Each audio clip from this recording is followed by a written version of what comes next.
Ça c'est sûr, c'est dans les BPF. En plus, on s'est pris une pilule en inspection sur le sujet, il y a 5 ans. Mince, je trouve pas. Mais c'est sûr que ça y est. Bonjour à tous et bienvenue dans cet épisode 17 de C'est marqué dans les BPF. Alors aujourd'hui, épisode de retour de vacances. On a enfin réussi à tous se revoir pour se lire un petit peu de réglementation comme on aime tous. Alors avec moi aujourd'hui, Mélanie. Mélanie, comment ça va ? Ça va bien, bonjour tout le monde. Avec Mélanie, on a la team de choc, Arnaud et Romain. Allez-y, parlez en même temps. Salut tout le monde. Salut à tous. Comment ça va ? Voilà une méthode pour accélérer les bons jours. L'actualité réglementation, je ne sais pas si vous êtes au courant, mais l'annexe 1 est enfin sortie. Après plusieurs années d'écriture, elle est enfin là et ça va nous donner probablement une saison 2 de C'est marqué dans les BPF avec C'est marqué dans l'annexe 1. Je ne sais pas ce que vous en pensez, si ça vous botte. Moi, ça me motive carrément, ouais. Oui, c'est vrai, c'est un peu une révolution, donc faudra qu'on marque le coup. En tout cas, de nombreuses heures de lecture. Alors, ce que je vous propose, c'est d'y aller directement avec aujourd'hui notre lecteur qui va être Romain. Allez, c'est parti pour le chapitre 4, 4.1. À toi, Romain. Alors, création et contrôle de la documentation. Tous les types de documents doivent être définis et respectés. Les exigences s'appliquent de la même manière à toutes les formes de supports documentaires mis en œuvre.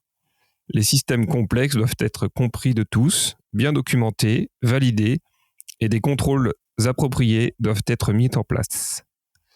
De nombreux documents, instructions et ou enregistrements peuvent exister sous des formes hybrides, c'est-à-dire avec certains éléments sous forme électronique et d'autres sous forme papier. Les interactions et les mesures de contrôle doivent être définies pour les documents maîtres, les copies officielles, la manipulation des données et les enregistrements, que ce soit pour des systèmes hybrides ou homogènes. Des contrôles appropriés pour les documents électroniques tels que des modèles, des formulaires et les documents maîtres doivent être mis en œuvre. Des contrôles appropriés doivent aussi être mis en place pour garantir l'intégrité des enregistrements pendant toute leur durée d'archivage. Ouh, Waouh. ça commence fort. Ça commence fort. Oh là là, mais franchement,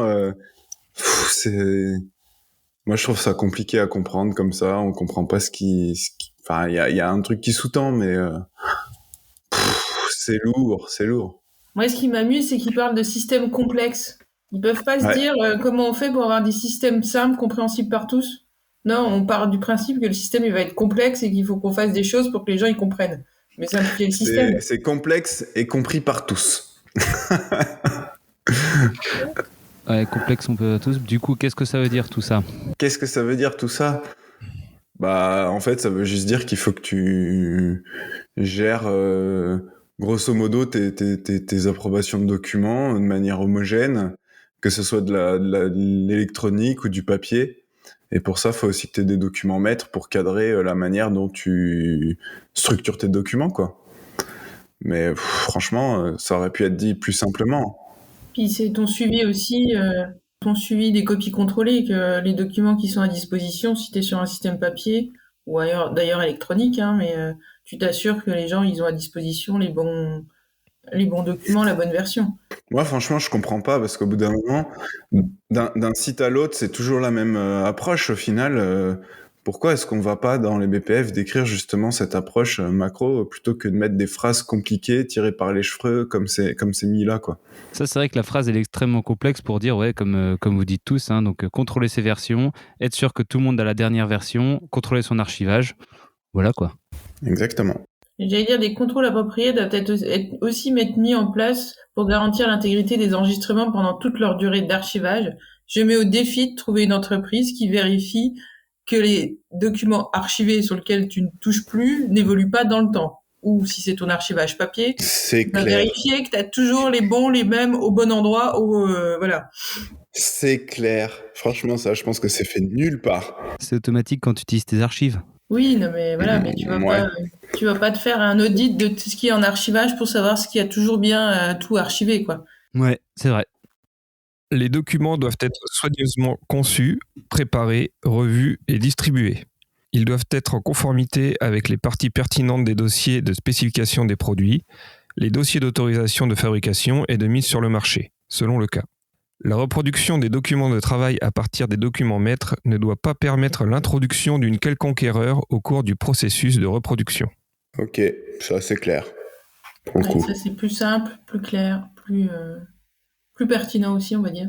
Les documents contenant des instructions doivent être approuvés, signés et datés par les personnes appropriées et autorisées. Le contenu des documents ne doit pas être ambigu et doit être identifiable de façon unique. La date de prise d'effet doit être définie. Intéressant, hein, le contenu qui ne doit pas être ambigu. Hein, combien de fois on a de contenu ambigu qui laisse pas place à de l'interprétation? Ouais, ou des différentes instructions répétées dans plusieurs documents différentes, quoi. Ouais, alors ça, tu vois, l'information unique, pendant un temps, j'étais assez défenseur de... il faut que l'information, elle soit unique. Après, d'un point de vue ergonomie d'utilisation de la doc, si pour réaliser une opération, tu dois naviguer d'un doc à l'autre, ou d'un chapitre à l'autre dans le doc parce que tu veux une information unique, bah franchement, c'est moins centré sur l'utilisateur, quoi. Ok, mais du coup, faut faire vraiment super gaffe à ta mise à jour. C'est-à-dire que quand on met un à jour, tu es forcément obligé de mettre tous les ça, autres. c'est clair. Sinon, cet article, c'est un truc qui est quand même pas trop mal fait, enfin qui est pas trop mal fait en général. Donc chaque document est approuvé effectivement. Et du coup, bah voilà, c'est quand tu imprimes, tu as une espèce de filigrane qui se met dessus en disant voilà, ce document est utilisable à cette date, etc. Et puis pareil, le document qui est donc une fois qu'il passe dans le circuit de signature pour l'approbation, il est en place à telle date et c'est la dernière. Enfin, ça dépend des politiques de la boîte, mais soit c'est une fois que tout le monde a pris connaissance du truc, soit c'est à la dernière signature de l'approbateur, quoi. Les documents contenant des instructions doivent être présentés de façon ordonnée et être faciles à vérifier. Le style et la langue des documents doivent correspondre à l'usage prévu. Les procédures, les instructions de travail et les méthodes doivent être écrites dans un style obligatoirement directif. Ça, c'est bien. C'est bien parce que du coup, tu vois, j'aime bien le passage sur la langue et le style. Souvent, enfin, c'est pas le cas de tous les sites, mais tu as des sites, par exemple, ils vont mettre la langue pour s'adapter à leurs clients parce qu'ils font des docs pour que leurs clients ils voient ce qu'il faut faire et non pas s'adapter aux opérateurs. Au bout d'un moment, le client, s'il a besoin de comprendre parce que c'est pas sa langue, bah, il embauche des traducteurs pour l'aider à comprendre. Mais c'est pas au site de mettre dans une autre langue pour satisfaire le client parce que la doc, c'est fait pour les utilisateurs, quoi. Et c'est écrit noir sur blanc, là. T'as aussi un autre truc que j'ai remarqué, c'est les documents qui viennent directement du développement. Et au final, les documents du développement, ils sont écrits dans un style de développement. Et au final, il y a personne qui réfléchit trop pour les transcrire pour que ça soit plus simple d'utilisation, moins style développement, quoi. Et ça reste comme ça et ça devient assez pénible, quoi. Carrément. Les documents inclus dans le système de gestion de la qualité doivent être régulièrement révisés et tenus à jour. Tous les 2 ans. Ah, les 2 ans, les 3 ans, il y en a même, ils mettent les 5 ans, mais en fait, c'est le pilotage, hein. Faut piloter ça, parce que une fois que tu as défini les dates, après, il faut que tu t'assures. Bah, c'est surtout aussi, moi je dirais, souvent tu te dis, c'est à cette occasion-là que tu peux justement chasser l'ambiguïté, voir s'il y a des choses qui sont écrites différemment, qui prêtent à confusion. Et puis souvent tu fais pas l'effort au bout de 2 ans, 3 ans, 5 ans de relire ton doc. Bah non, tu le relis pas, clairement. Et tu fais juste non, c'est bon, rien n'a changé, je prorage. Et puis comme ça, on m'embête pas à me dire que j'ai un document périmé et puis on verra plus tard et puis c'est jamais fait.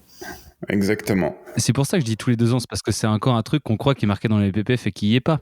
C'est-à-dire qu'il y a marqué un système de gestion de la qualité doit être régulièrement révisé, tenu à jour. Là, du coup, il faudrait faire une analyse de risque de toute ta documentation en disant voilà, quelle est celle qui a le plus de risque de changer ou d'évoluer par rapport à quelle est celle qui a le moins de risque et du coup définir des fréquences adaptées à chaque document au final pour les revoir plus ou moins souvent. Non, mais moi, je vais pousser le bouchon un peu plus loin, hein. Si ton change control, il fonctionne bien, en vrai, tu devrais pas avoir besoin de faire de révision régulièrement de tes documents. Ah putain, parce c'est que vrai. ton document, il devrait évoluer à chaque fois que tu as fait un changement. Et s'il n'a pas évolué, c'est qu'il n'y a pas eu de changement, donc il n'y a pas de raison de le revoir. Ouais, c'est vrai ça, hein. Franchement, c'est classe. J'allais dire, c'est comme tu fais pas de revue qualité parce que tu as des analyses de tendance en place et t'attends pas 1 an pour te poser la question, tu détectes les problèmes au fur et à mesure. Mm. C'est pareil. Ouais. Mais si à un moment ils ont demandé de le faire, c'est qu'ils savent que le système qui existe, il est pas fiable à 100% et qu'ils demandent qu'on fasse quand même des revues périodiques du contenu des docs pour justement chasser les... Je me rappelle de cette déviation chez un client. Je sais plus, il y avait genre 30 docs dans une unité qui était périmée. Du coup, ils avaient ouvert une déviation là-dessus. Et après, ils ont investigué pourquoi c'était périmé, etc. Puis après, ils ont regardé l'impact. Et puis en fait, les docs, ils n'étaient pas il y avait pas une modification. Et du coup, bah voilà, tu gères une déviation pour un truc qui servait à rien. Et si s'ils ont mis en place un nouvel équipement, une nouvelle ligne, tu as grande chance que tous les documents aient été mis en place en même temps, donc tu les révises tu dois te poser la question au même moment et ça te fait aussi une charge de travail. Tout d'un coup, tu as 30 docs qui t'arrivent en même temps à devoir être révisés, à devoir être vérifiés. Ah oui, c'est ça que je veux dire. C'est sur le pilotage justement, un truc super important que tout le monde ne fait pas forcément, c'est lisser la charge. Donc regarder globalement combien tu as de documents et quand tu mets en place ton pilotage, c'est faire des révisions en avance pour du coup, en fait, que chaque mois, tu aies le même nombre de documents à revoir et pas qu'il y ait des mois, genre 31 décembre à pic, quoi, et d'autres sans rien, quoi. Ouais. C'est ce que j'allais dire. À mon avis, les mois d'été, tu as quand même moins de révisions. Et puis, quand tu viens à la rentrée, tu bosses sur tes docs, tu les mets en application et tu dois avoir un pic de documents mis en application à la rentrée, en début d'année. Enfin, voilà. Ouais, mais après, c'est le syndrome de l'étudiant. Parce que tu peux très bien avoir tout qui a été mis en revue à un moment donné, mais comme dit Paul-Adrien, tu peux, en termes de pilotage, planifier tes revues de doc tout au long de l'année, sans attendre que ça soit le mois où ils vont périmer, quoi. Typiquement, la dernière inspection NSM, voilà, on a fait une action coup de poing, on a revu 200 documents. Et 2 ans plus tard, à la date anniversaire de l'inspection NSM, bling, on se retrouve avec 200 documents périmés. Non. Les documents ne doivent pas être manuscrits. Toutefois, lorsqu'un document nécessite l'inscription de données, l'espace qui leur est réservé doit être suffisant. #dossier de l'eau ergonomique. Ouais. En vrai, ce qu'on met dans les dossiers de l'eau ergonomique, ça peut s'adapter à tout type de formulaire. Hein. Ça, c'est ce que je dis tout le temps dans l'initiation. Et puis pareil, la nécessité des données, tout. Oui, c'est ça. Et bien voilà pour cette première partie du chapitre 4 où effectivement, on a trouvé comme d'habitude des choses compliquées, des choses intéressantes, des choses bien écrites et des choses à commenter.